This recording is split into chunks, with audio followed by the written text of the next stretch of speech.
mpaka wakati mwingine muhimu. Tumesema tukae, wengine wamesema hawajaji.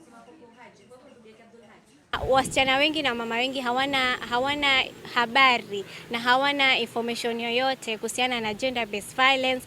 Hawajui hata commitments na sheria zenye ziko katika nchi yetu ya Kenya, na wengine hawajui haki zao. Nishaona kuna makosa zaidi fulani pengine ambao tunadhulumiana, mimi mwenyewe kwa mimi na bwanangu, pengine kuna makosa fulani nimeyasoma leo ambao namdhulumu yeye na pengine hajui kama namdhulumu. Na pia yeye pengine kuna makosa ambayo wanidhulumu na alikuwa sijui, na furahi sana kuwajua. Na upande pia wa kimajirani na upande wa wanakijiji ninavyoishi, nimepata mengi tu ya kunisaidia kwa leo. Na suluhu ni kwamba tuwe na coming together, tuwe tunaongea na watoto wetu.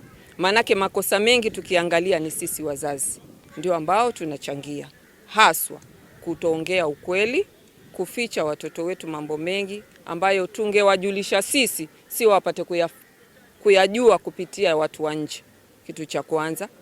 And then ya pili ni kwamba sisi pia nasi tukiwa tutakaa na hizi sheria zifuatiliwe, na hawa wanaofanya vitengo hivi washikwe na wapate adhabu, pengine hii hali pia itapungua katika Kilifi County.